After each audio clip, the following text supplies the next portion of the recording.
Welcome back to another tech video. Today I'm going to be going through your question, answering it, and hopefully you find the solution.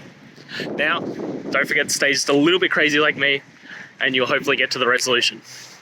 Now, let's continue on to the video.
And that's it, guys.